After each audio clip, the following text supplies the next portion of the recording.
welcome to the special edition of the Buck Stops Here. We are broadcasting tonight from the Bombay Stock Exchange, and on the day that Yakub Memon's execution has taken place, this location where I'm sitting tonight has a special significance for anyone who lives in Bombay or Mumbai, depending on what you call it. It is here, more than 2 decades ago, that the 93 blast impact was felt, along with, of course, several other locations in the city. But it is here that 84 people died, they were killed in those blasts, and 217 were injured. In many ways, it was hitting at the nerve center of the city that is known as India's financial capital. The Memon execution story may well be over, but what preceded it is perhaps the more dramatic dimension to this debate. The execution took place after a pre-dawn 90-minute hearing where the Supreme Court opened in the middle of the night, throwing open courtroom number 4 to hear last-minute deliberations by Yakub Memon's lawyers, who fought till the very end to try and somehow save him from hanging. They failed, but the night was historic. What happened was unprecedented, and it's raised very interesting questions as to whether this is now a new benchmark for how Indians will look at the judicial system. On the Buck Stops Here today from the Bombay Stock Exchange in Mumbai, we ask whether justice at midnight underlines that the rule of law is supreme. Has the debate around the 93 blasts finally been closed? Is the closure genuine? And is there a template here for future debates on capital punishment? Let me quickly introduce our panel this evening. We have here Kishore Kuawala. He was an eyewitness more than 2 decades ago in this very building on the 18th floor, working with the Bank of Baroda when those blasts struck, and we will hear his eyewitness account. Naresh Fernandez, Bombayite, Mumbaikar, I think you'll say Bombayite, editor of Scroll. Anil Dharkar, a senior columnist and journalist. Shekhar Gupta, senior columnist and journalist. Shaina NC with the BJP.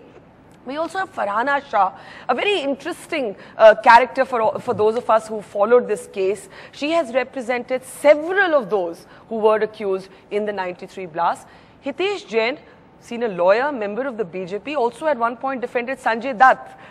Not something you would expect to reconcile with his BJP politics, but more on that in a moment. And A. Khan, of course, somebody we all know as a very senior police officer, was once known as one of Mumbai's very famous encounter cops as well, on whom an entire movie was made.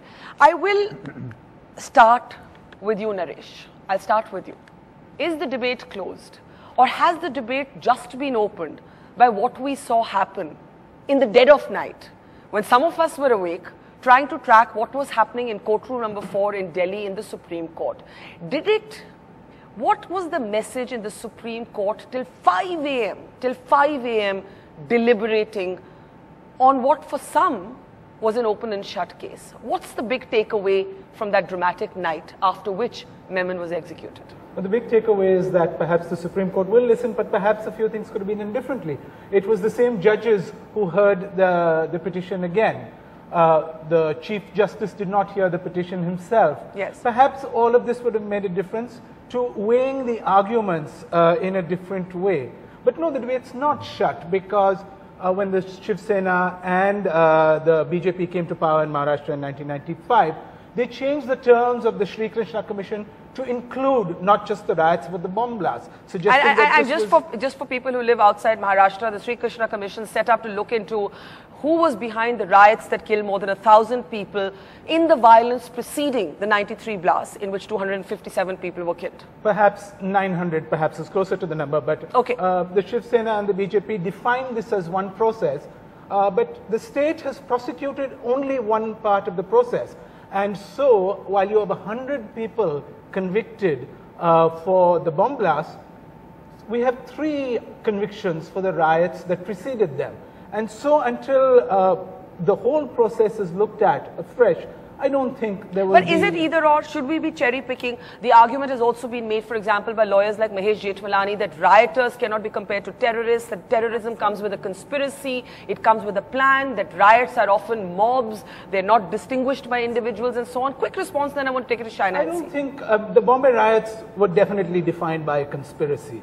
Riots don't But go happened on the Congress NCP watch, so why yes, single but out the they don't go BJP? on for 2 months, and as the Shri Krishna Commission will tell you, there were plans that were put into place. So I don't think that one was a conspiracy and the other wasn't. Let me bring in Shaina. Shaina, Yakub Memon should have been an end chapter in a certain story. That's the television cliche, right? Closure for the 93 blast victims. And yet, again and again, the people you meet here in this city will tell you that it's almost like there's a story and then one chapter of it has been torn out and thrown out of the book, and only the other chapter is in fact being told down the decades. That you cannot talk about 93 without talking about the riots that preceded it. That while Yakub Memon has been, deconstructed to death, literally, and his lawyers have been mobbed and lynch mobbed by some sections of the media, no one is talking about the other part of the story, and therefore we cannot use a big word like justice. How do you respond to that?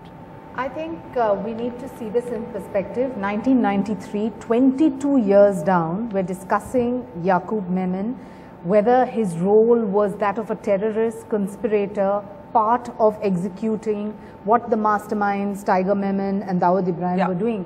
But let's have faith also, Barkha, in our judiciary. I mean, if this case went from the Tata Court to the High Court to the Supreme Court and went on with facts, everyone who's read the judgment knows that nobody is hung to death without ample evidence to prove that yes, he was a conspirator, he funded this entire 1993 blast, which then went on into the rioting, which could have been a mob effect or whatever. I would like to correct her that the riots preceded the bomb blast, madam. I said preceded. No, you said followed. I said preceded, sorry, I meant to say preceded. The point is that if you have riots, if you have bomb blasts, you also had the Babri Masjid demolition. Yes, we start on the 6th of December 1992.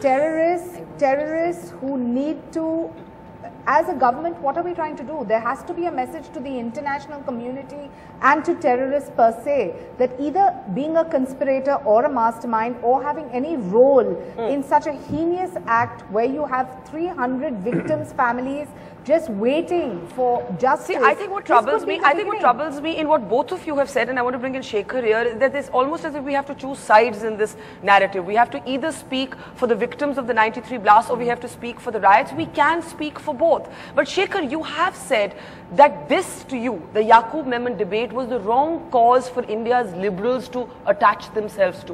Why do you think that? My point was a nuanced one, and it's tough making nuanced point these days. I said that death penalty is now an abhorrent idea in democracies. So you're against capital punishment? Yes, and in any case it doesn't deter terrorists because terrorists come to die anyway, right? But having said that, to make Yakub Memon's case to build the liberal cause against that death penalty on was a wrong idea. Because why? Because one, it was a very... The liberal idea is to oppose capital punishment. A number of people opposed it for that reason. But I'd like them to do it with the rapists and murderers of December 16, right? I would like to do it in peacetime when somebody who's a polarizing figure, and heavily polarizing figure, is not going to hang in the next 96 hours. This debate only started 96 hours back and it's died now. In fact, if the liberal constituency wants to build public opinion against death penalty, they should do it now. But I guarantee to you, they'll do no such thing when the next round of executions come up, which I suspect will be December 16 or the so-called Nirbhaya case.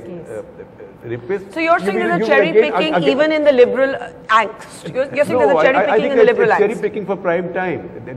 You give them prime time attention, they'll come. So the prime time goes away, they forget that death penalty is end. No, but we do live in more, we live at a time when public discourse is much more polarized than I ever remember it being. And I think what I'm asking is why we have to take sides. When something wrong happens, it's just wrong. But does it, are we missing the real story here? The Supreme Court sitting all night. There's a message there somewhere. Look, I said this earlier and I'll say it now, that I am against death penalty, but if death penalty is sitting on this statute book, and if we have only exercised it about 50 odd times in 60 years, right, then if you apply the rarest of the rare test, then Yakub Memon passes it, right? If anything, I would have more doubts about Afzal Guru, because that case was much more Let me but let me just complete this. Look, first of all, it is wrong to draw equivalence between riots and the bombing. It is wrong to draw equivalence. Wrong. Or Babri Masjid. All were wrong. All were wrong. Right? To say, I mean, it's a great national embarrassment that nobody has really been punished for the riots of Bombay, in spite of Sri Krishna Commission report, in spite of the fact that Congress has been in power in this But that doesn't negate what Yakub Memon, in your opinion... That doesn't mean that unless you punish somebody from there, you won't punish somebody. I think that's a fair point, and allow Naresh a quick interjection there and then just Farhana as somebody has to be punished I think that's a for fair Babi point. Masjid. You see, then we get locked into the cycle of rationalizations. You know, then you say, Indira Gandhi assassination, 84 riots, Godhra, Gujarat. You know, when you start looking at these linkages, Shekhar's argument seems to be, do not draw the equivalence. You cannot say just because A was not punished, punishing B was wrong. I don't think anybody is suggesting that. I'm suggesting that they should both be punished. One was a commission of inquiry, which has no official status. The other was a court in which people were sentenced to death. Both need to be treated equally. We haven't done this. And systemically, India does not do this. Hitesh Jain, do you agree that both need frankly, if I may add to this, even after the Sri Krishna Commission report, people who were charged, including very senior police officers, one of whom once again became famous in the Lalit Modi case, right? In fact, he's the one who outed... he was discharged. R.D. Tyagi, High Court. He was discharged by the High Court. He's the one who outed an eminent editor, saying he had also gone to... Suleiman Bakery and all those places. Okay, he got away. That was a Suleiman Bakery case. 9 people were killed in cold blood. Hitesh, I think we have to look at the larger, you know, what are we looking at here? We're looking at two questions. One, did the Supreme Court set a new precedent with this all-night hearing? Two, is the justice debate around this very, very turbulent time in India's history settled? Is it settled for one part of the story at least? Well, I think the Supreme Court yesterday settled two very important aspects. Which were? One is the multiple filing of mercy petition and then trying to take some technical objections here and there. So what the Supreme Court said, once you exhaust your first mercy petition and after that, and the convict gets the period and all, thereafter, even if the number of mercy petitions will come, you cannot then take the same technical objections about the arguments that were advanced 14 days, 7 days. So that is a debate that is clearly settled by the Supreme Court yesterday. But you know, do you not think that somewhere that the fact that the Supreme Court had to actually sit all night actually speaks to the fact that we are not a country that's completely comfortable with capital punishment. Even our constitution says rarest of rare. There is that last moment disquiet. There is. I totally agree with you. And what is important is why the Supreme Court sat yesterday. They did not want a situation that after the execution, people will say, oh, there were doubts. There were procedural grounds available. So therefore, the Supreme Court took all the issues, exhausted. They gave an opportunity to the people that, listen, you have canvassed all the grounds, we have considered all the grounds, and now there is a closure. So any legal process requires a finality,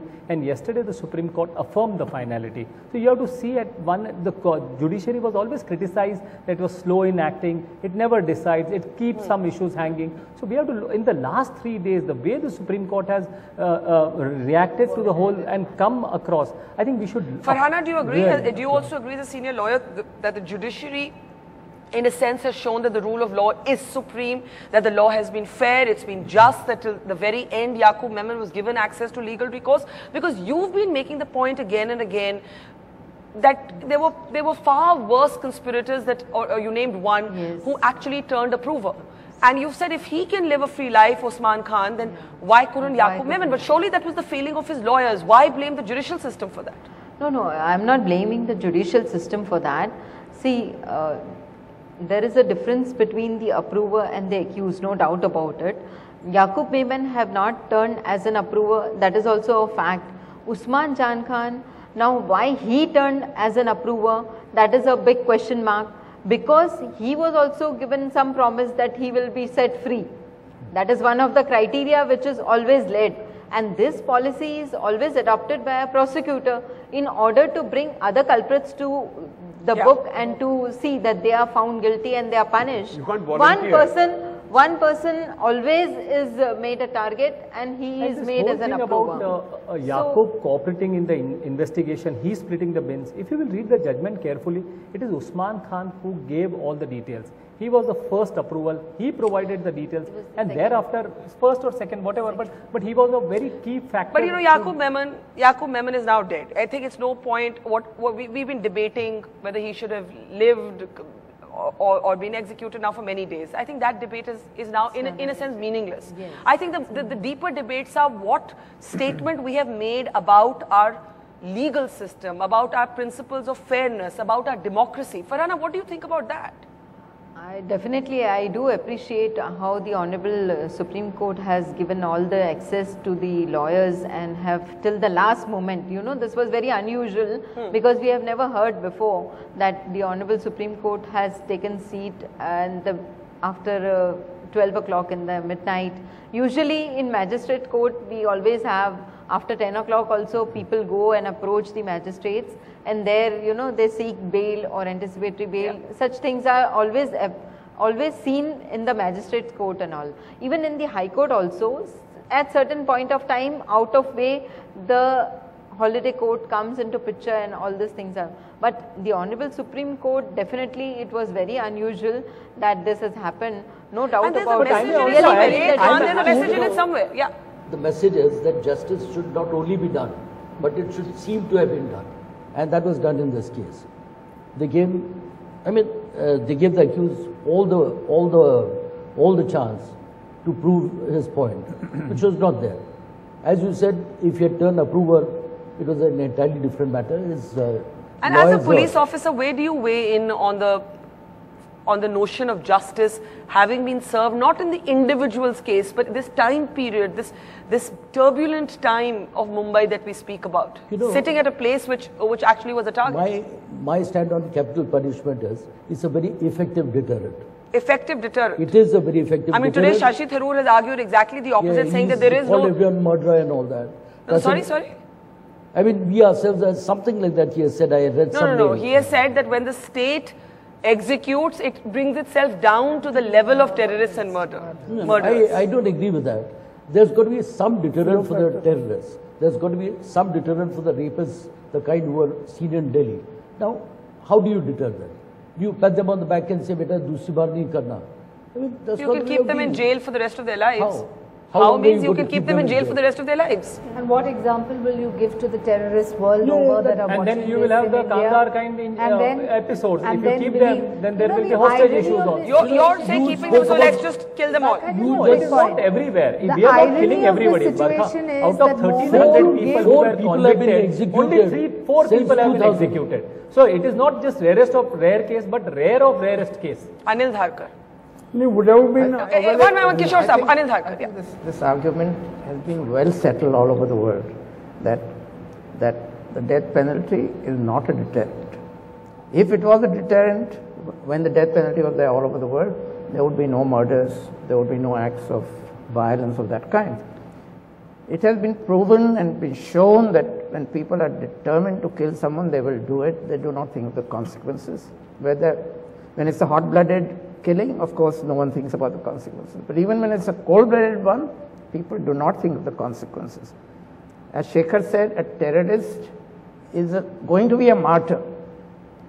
He wants to be a martyr. So there's no question of deterrence with the death penalty.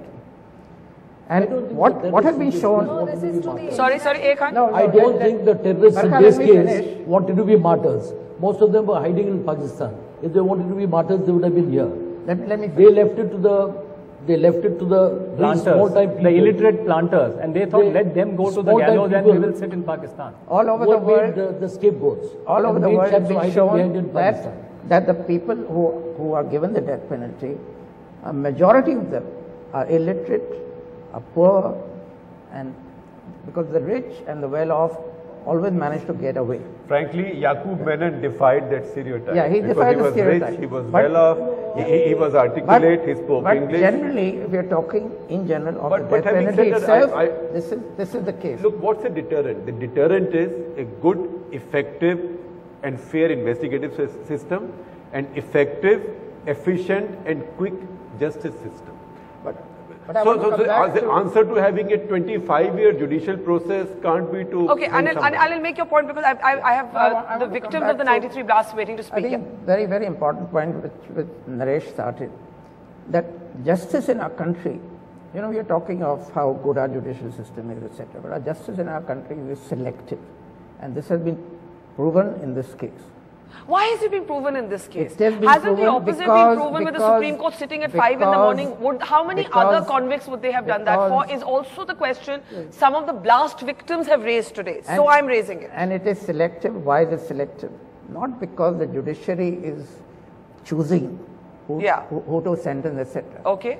But it is the state, it is the police, it is the government which is doing the selective prosecution. In what way? No, which is doing the examination, selective in what the way? Prosecution. So right in the initial stage selective of on what grounds? Of investigation, there is a selective process going on. And that depends so much on the community. I'll get process. You know what I would say? I completely disagree. You are talking about the riot, the investigation in the communal riots, and the investigation in the bomb blast. Yes. The fact remains that the bomb blasts were investigated very efficiently by a team of officers who put their mind to it, whereas the bomb blast was investigated by various police stations and by the crime branch. The riot. Whose head himself. You mean the riots were investigated by various police stations? Where the head of the yes. crime branch himself was an accused. What kind of investigation do you expect? No, but the point being made by Anil, and I think that's where there is a level at which this debate has not been settled. Was Yakub given a lot of opportunities from that perspective, selective or selective in conviction? I was a little confused. Barkha, the police commissioner of that time is known to have gone to Matoshri to touch the feet of Mr. Bal Thackeray. But everybody in Mumbai that I know has gone and touched the feet of Bal Thackeray and Matoshri. The police commissioner of that time. You haven't. Okay, sorry. I mean, there are I always haven't exceptions. either. I'm not even. I'm making a sort of observational.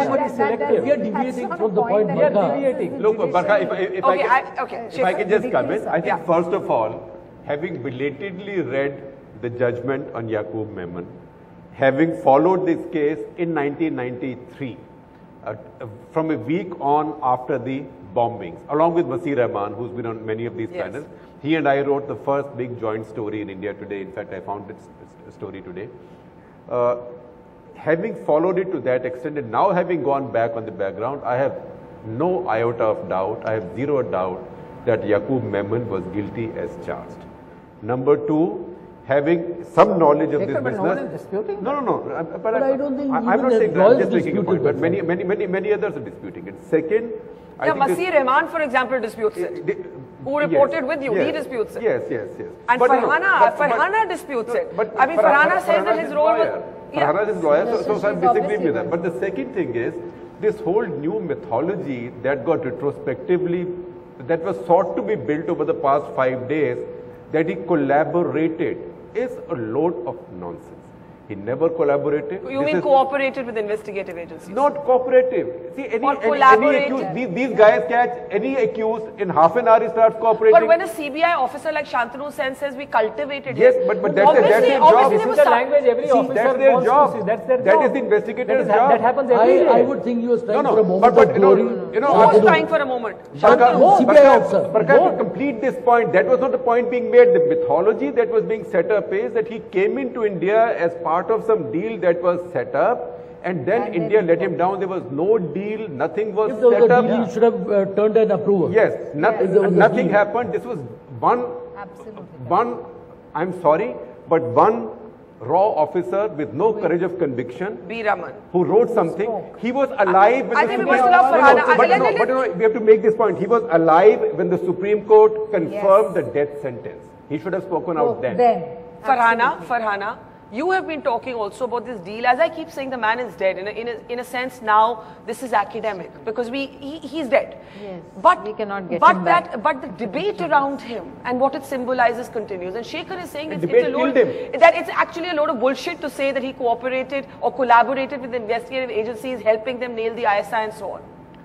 In fact, if you see, because earlier when exactly when these people decided to come down, Definitely, there was a deal with the CBI officers because How- in the but year why did his lawyers never 1993. tell us what this deal was. Yes, that has not been brought forth. Defense witnesses if there was but That a very, has very not important been brought provision, forth, but 313 it of the was- Criminal it Procedure was Code, there. where the accused can also place Okay, all the let's facts. complete Forget his the point lawyers. and then I want to But go to Kishore, Yakub also never placed all Kuwawala these facts and personally. Naresh Gidwani. Yeah. Call that person as a defense witness if you feel that the CBI Farhana, had said. Farhana. I will just Can I just let her complete her point? no, Yeah. but, I'm making her point. I think if people had, if his defenders had just gone to the president and Supreme Court saying, "Humse galti ho gayi, this was a terrible thing we did, but don't take my life. That's just spare that's me. fair. I'm happy to do penance in jail." He had a good chance. Let of him surviving. respond to that. Why did he not admit to his wrongdoing and then ask for mercy? See, when a person, it is not so that I am not trying to justify all those things, but still, a person is convicted on the basis of the evidence which is brought before the court. And as far as Yakub is concerned, there was no direct evidence against him except certain co-accused confessions. But Farhana, I disagree because the Supreme Court has clearly said, not because he is a brother, not because there is approval, but there is an independent direct evidence. I think we should look at the judgment because there has been an adjudication. But We there cannot was ignore another that. That can be our view. But there was another conspirator who turned Yes, approver. That is a separate That's thing, a but they separate say story. we You can't found correlate the independent two. material Okay, against Naresh, him. The main person was his brother Tiger Memon. I It don't was think not we can so go that to the Yakub important was point. each and every The stage. liberals and Yakub the was not activists there. watched No, no, Yakub's no. case No. and they made him look in the bad light. The kind of bad arguments, the wrong arguments, How- they made how- look. how? What For are the example, about the curative. You know, they were seasoned lawyers. When they drafted, they did not even took the ground that there was a flaw in the curative. One of the judge gave them a finger, they latched on into that, and then they made a wrong argument, and then they complained that there is a Naresh, problem the in larger judicial picture, process. the larger picture. You began by saying that it's an incomplete narrative, and Anil echoed that by saying justice is selective. Is it not a day for us to actually be proud of our judicial system? We gave Ajmal Kasab due process. We gave Yakub Memon due process, and we gave him due process We till did 2 not hours. give Afzal Guru due process. Sorry? We did not give Afzal And Guru. that's why, and that is why I did not name as an example, because it's a little more of a complex debate. But these two people, we gave due process till 2 hours before his execution. You had Supreme Court judges, and the Attorney General sitting in the court at 4 in the morning. Why are we saying justice is selective on a day when we should be proud of the Supreme Court, Naresh? Because by the terms of this large period of violence, we have addressed only one part of the violence, not the entire process. And I think it's for any democracy, we need to look at the big picture. And what is the big picture? The big picture is that it started with the Bombay riots, and then First and the foremost, Shiv the Babri Sena Masjid. and the BJP changed the terms of the Shri Krishna Commission themselves to include the bomb blasts, and then selectively, like I said, focused. And why isn't the Congress and the NCP government as accountable for the riots that happened on their watch? Perhaps When they no are, conviction and, was and delivered? we're not blaming parties here. Yeah. What we're saying is that as a system, we need to be as outraged about all of the people who died, not just the 257 let's just people. bring it- who let's died. just Barkha, bring it this is the a point human- which I made Yes. when I said justice is selective. I said the judiciary acts in a fair manner by and large. But the process before it comes to the judges, who does that?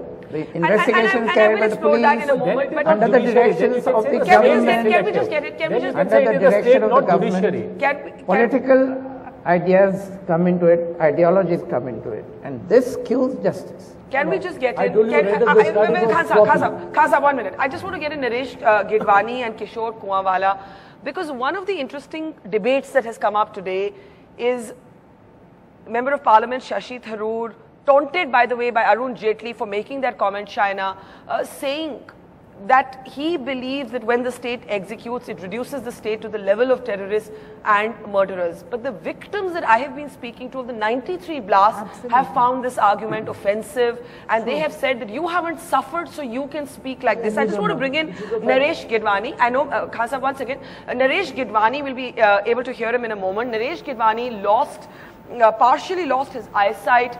He was here too at the Bombay Stock Exchange, just like Kishore Kuwawala was. Naresh Gidwani, this execution of Yakub Memon, is it symbolic, or does it give you some real sort of sense of closure? What is it?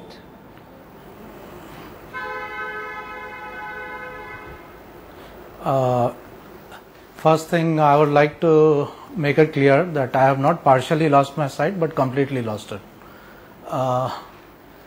Secondly, I don't think to the victim it matters whether whatever has happened today is judiciary has done its work by legally, punishing the culprit, whomever they found guilty. But for victim, it doesn't matter, because the victim, after all, we don't know who's Yakub Memon or whoever he was. I have not met him so far, and whatever he did was he's punished for that. It doesn't matter to me in any way, and what matters to me is that the plight of the victims has not been taken into consideration all these 22 years. Nothing has been even bothered about any of the victims. The victims are just left, and I don't think the government should take any pride in, because of the culprits being taken to task today. I don't think firstly a victim should be taken care of, and then it should be seen like how the culprits are dealt with. In these 22 years, none of the authorities or the government had any time for the victims. Have they taken into consideration any plight of any victim? Please tell me. May I ask you, sir, obviously your life completely changed in a sense after you lost your vision. This execution today, it is almost split Indian public opinion down the middle. What has it meant to you, if anything? Do you feel your life different today? Do you feel a sense of retribution? Do you feel a sense of justice? What do you feel? I mean, I'm curious to try and understand, without being insensitive about it, what is it that today means to you in particular?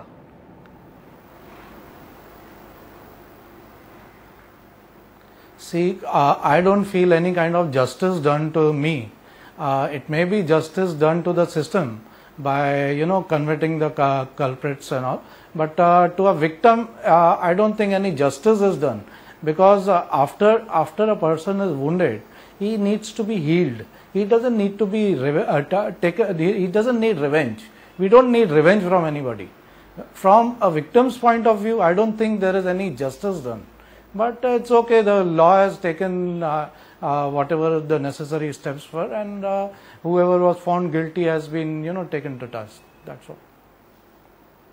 Well, I must say, Mr. Gidwani, it's very gracious of you to actually make that sort of nuanced argument at a time when tempers are actually running high and people say all sorts of things. The argument being made on this panel today is that you cannot talk about 1993 without also talking about 1992 and the riot victims. Do you see merit in that argument as somebody who suffered so immensely yourself, your whole life changing, as you mentioned, losing your sight in the blast when you were here at the Bombay Stock Exchange? Do you believe that Bombay has healed? I'm saying Bombay deliberately because it speaks to a time when you could say Bombay without it being a political statement. How rightly said that the episodes were all connected, the Bombay blast and the 1991-92 riots and the Babri Masjid issue. Now let me tell you, from a victim's point of view, I was not involved in the Babri Masjid. I was not involved in the riots. I was not involved in the blast.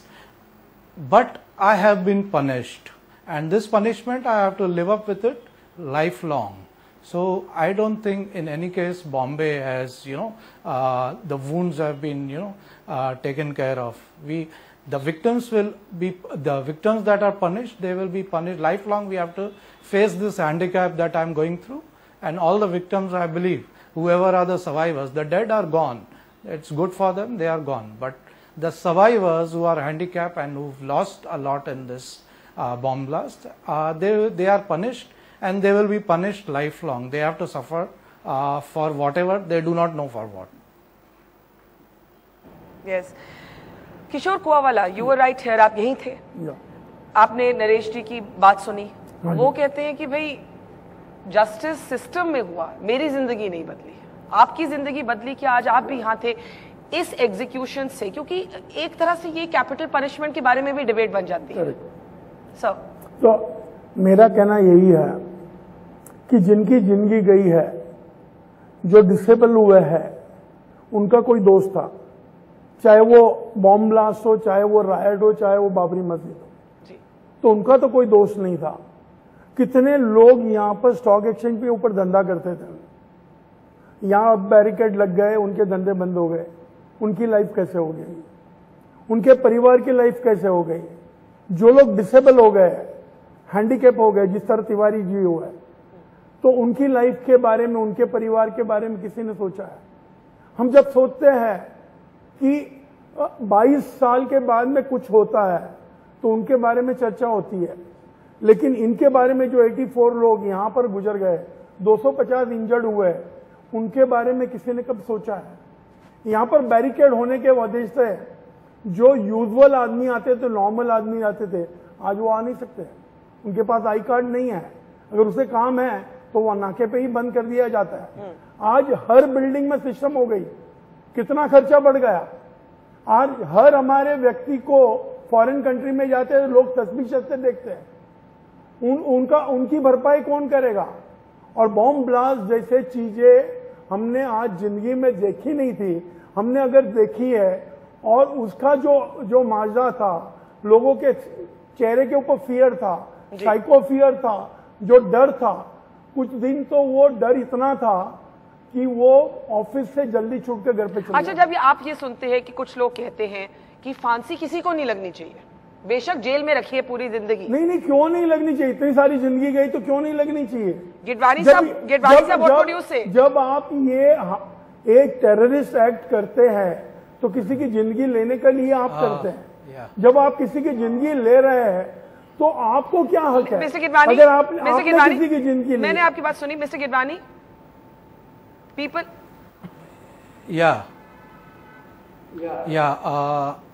I feel the capital punishment should prevail in the rare cases as it is right now, because it is necessary to curb the crimes. It is necessary to have a capital punishment. That is my view. Now, whatever the law feels, that is up to them. I told you right at the start that capital punishment is a very effective deterrent if it is carried out in the proper fashion. If you've got appeals pending for 20 years and 15 years... Mr. Khan keeps saying that, but what is your evidence? On what basis are you saying this?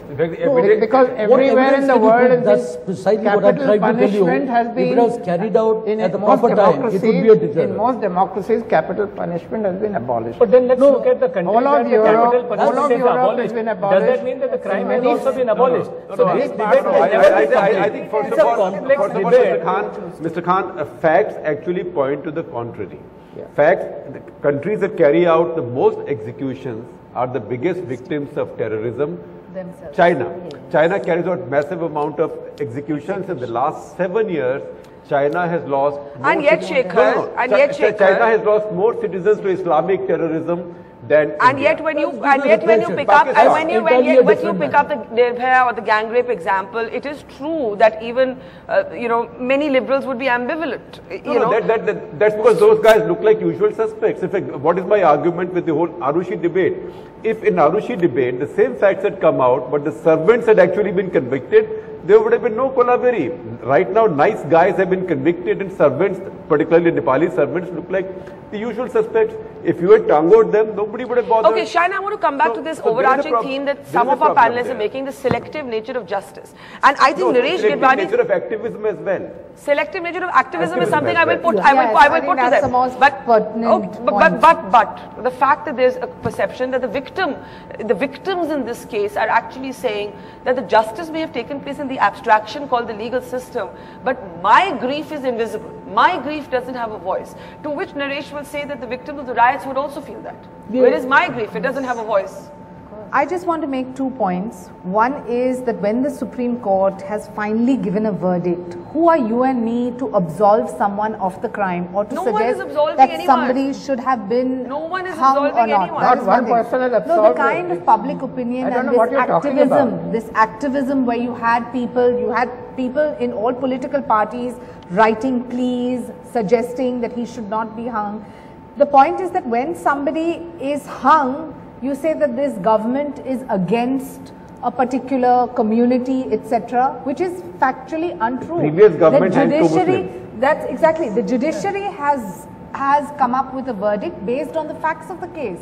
How does the government come into the picture? Farhana, should religion? How does I think Farhana is an interesting voice on this. Should religion be brought into it? You know, Asad Owaisi and others have been accused of bringing the matters of faith instead of arguing on law. So I think it's one thing to say is the hypocrisy, Shaina. No, wait. It's one thing to say is the hypocrisy. On the same day that the death sentence of Yakub Memon is upheld, in a separate case, Rajiv Gandhi's killers, have been death is commuted to life. But that is the Akalis, your allies, will pass an entire resolution in an assembly to say the judiciary has thought it fit for whatever reasons given. My question is definitely government demanding. In fact, the government demanded the death sentence in that case. I am not indicting the government. I am talking about how inconsistent the application of the death sentence is. The law is. Why is that the beauty of the law? Sometimes it depends. Sometimes it depends on the. No, can I just say? Just like it depends on the individual philosophy of presidents. So President Pratibha Patil did not believe in capital punishment. President Pranab Mukherjee clearly does. Judges too have individual predilections. Pratibha Patil did. She has also done. Yeah. She cleared Ahmed Kasab and Afzal Guru. Yes. She believed. She was the one. on files for a reason. Narayan important point. Narayan How many mercy petition did Pratibha Patil allowed? We have to see from that basis. We are only saying that how many petitions we are rejected, but we have to my also point was a little different. Shaina raised a point, Farhana, that religion should not be brought into it. Jab Anil or Naresh kehte hain selective, then their subtext is, I don't know if it is, but that one community is targeted in a different way. Yes, I also do feel that it is targeted. Yes, I do feel that it is targeted because you do feel it is targeted. Because just see the riots which took place, Babri Masjid demolition took place, thereafter the riots took place. After the riots, Sri Krishna Commission report has come. How much implementation has been done on that? Then why all that acting of setting up a commission and calling for the report when you are not doing justice to the people who have suffered during the riots? Was it not unfair on that point? Do you agree? See, I told you right at the start that the and problem when with the R.D. Tyagi was discharged by the High Court, the prosecutor, Mr. P.R. Vakil, was appearing in that matter. He was appointed as special prosecutor. He was not even told that this type of application is being moved before the Honorable High Court, and R.D. Tyagi was discharged. Why but Farhana, because judiciary never looks at the religion. No.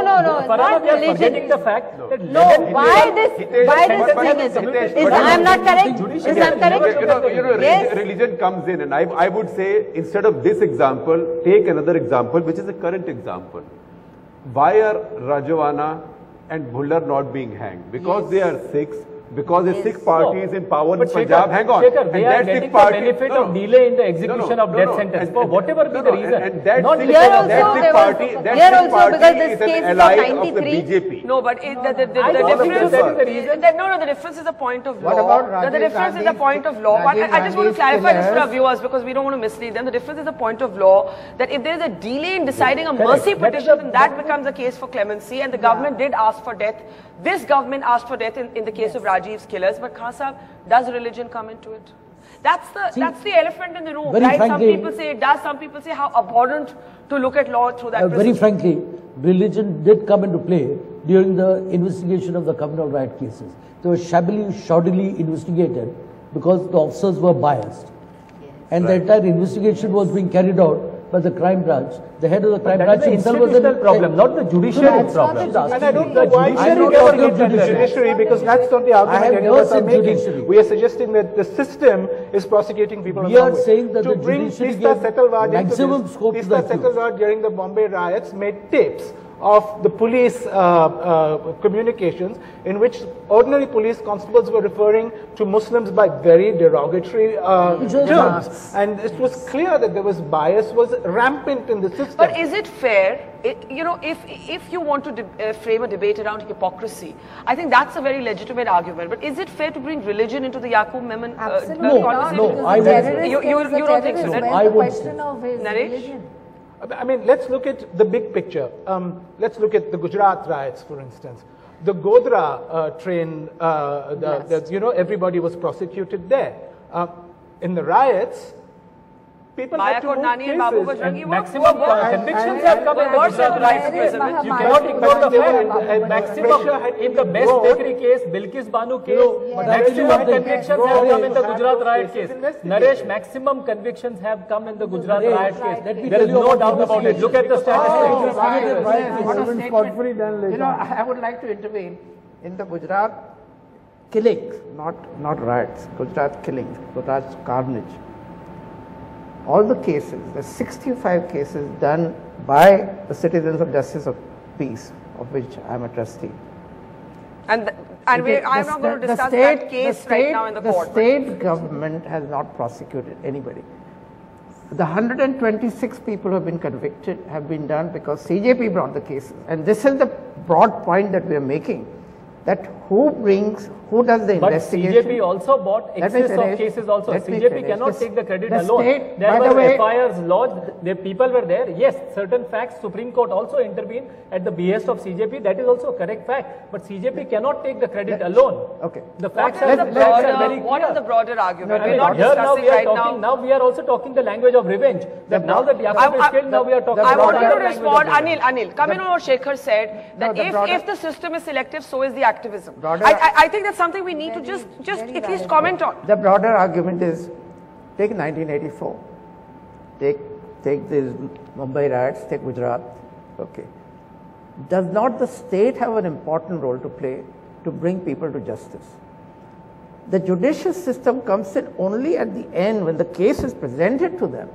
Who does the prosecution? It's the state which does the prosecution, not the judges. But the selective, on the charge of selective activism. If your state government is reluctant to prosecute people. Shaina, I'll allow you or why Hitesh was to that come in on that. activism not shown during the 93 riots? There were so many bomb blasts. Where do the activists disappear? Show the same level of activism in those cases. Activism is even selective. Activism is also selective. You look at the headlines. Basically, you get the headlines, then only the activism comes. Activists also look at the headline and the prime time appearance, and then they participate. So what do you believe? There are so many as a lawyer, when you guys are calling activism selective, give an example. Shekhar, you started this. Give an example of selective activism. Well, I mean, I think Arushi is a very good example. Okay, but more in the realm of what we're talking about. Let's go right back. Let's go to anti-Sikh riots in Delhi. Yeah. Right? I covered the anti-Sikh riots, riding a motorbike. I also covered the cycle of violence in Punjab before that under Bhindranwale almost for 3 years, right? As a reporter. I never saw when people were pulled out of buses and lined up and shot. When terrorists went into barber shops, and just opened fire and killed everybody on the presumption that they were not of a religion, they were of a particular religion, and if they were not, even if they were Sikhs, if they were in a barber shop, they deserved to die. I never saw any activists in Punjab fighting for them because the Hindu was a minority in Punjab. No activists. In fact, I saw many activists sitting at Bhindranwale's feet, pleading with him and actually collecting brownie points with him, right? And some of these are not just eminent activists, some of these are leading members of your party, right? Today, but having, not allies, your party, so I was quite happy with activism in Delhi to get justice for Sikhs.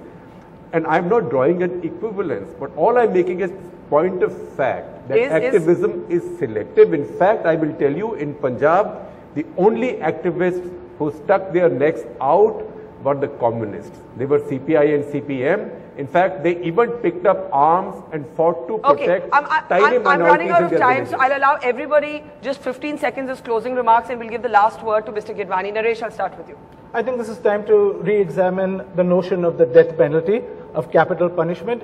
It has been proved around the world to be ineffective. It is not a deterrent. I think this is the opportunity for us to talk about this now. It can only be a deterrent if it is carried out promptly. If you delay the whole thing for 15 years and 20 years, there's no deterrent. All the activists will disappear. So we will have to wait after 10 days if they will make the issue about the capital punishment. What will happen in 10 days? In 10 days, they will all sit in their home and sit in their comfortable zone. I believe that capital punishment should be abolished. This is the time when we really should come out and say that it should be abolished. Shaira? Every terrorist and rapist must be hung to death. And it's not just a deterrent, but it's also a message that we're a strong nation internationally and to the community of terror. Shekhar, 50 seconds. Death penalty encourages a culture and psychology of revenge instead of punishment.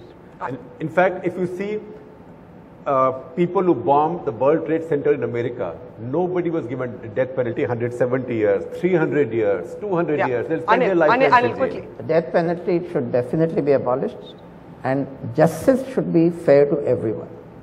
Kishore Justice should be given in time. Justice should be given in time. Even if it is a death penalty, it should be done in time, not 22 years. Mr. Kidwani, last word to you, your thoughts tonight, sir.